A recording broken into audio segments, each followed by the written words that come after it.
Hi, Mike Benoit here with another episode of Tyranny Busters. And this one's going to cover the ground of why the tyrants want you to believe something that's other than the truth. They want you to believe that you're not empowered to judge the law, that you're only empowered to judge the facts of the case, the criminal cases. And this war on drugs is being maintained because of that ignorance. Now, of course, this is a tyranny upon the mind of man. You might have to watch some of my other videos, but that's a lie to you that you can't judge the facts. Now, you can go to the Fully Informed Jury Association. You can watch some of my videos on the subject. I mean, it's a lie to you that you can't judge the law. When Jefferson spoke of the trial by jury as being the strongest anchor against tyranny in government, yet devised by man, that's exactly what that means. If government writes a law that's a tyranny that is taking power over an area it has no authority to take power over, and again, thinking of government under this premise that you have an inalienable right to preserve your life, your liberty, and your property, and that governments are instituted among men to secure that right.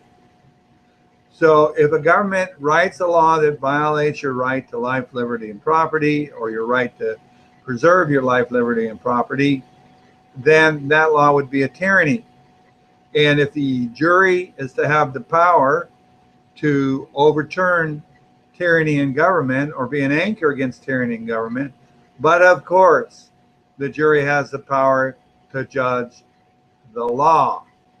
Now, how do you keep your war on drugs going, which is probably a $1 zillion industry? $1 billion isn't what it used to be. It's probably a $1 zillion industry. You keep that going by convincing people, a tyranny upon their mind, that they do not have the power to judge the law. And nothing could be further from the truth. Nothing could be so ridiculous and so much a tyranny upon the mind of man.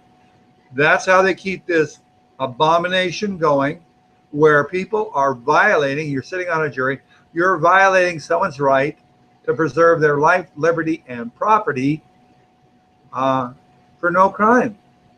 Now, yes, people should forfeit those things if they committed a crime, if they cause harm or damage to somebody else, if there is an actual person or property that's been damaged.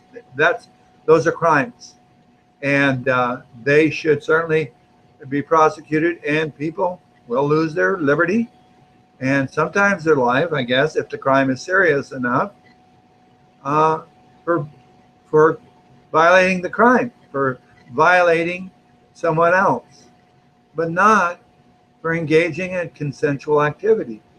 Now, I don't care if only 10% of the people agree with me in that they believe they have this power. That's enough, because the founders were wise enough to make sure that a verdict required unanimous decision. All 12 people had to consider it a crime. Brainwash people with the tyranny upon their mind that they don't have the power, and they get these verdicts. And we'll do another video on those folks who cop pleas, which continues a tyranny upon the mind of man over things like the war on drugs. This has been an episode of Tyranny Busters, Michael Benoit 7 YouTube channel, and we'll see you soon.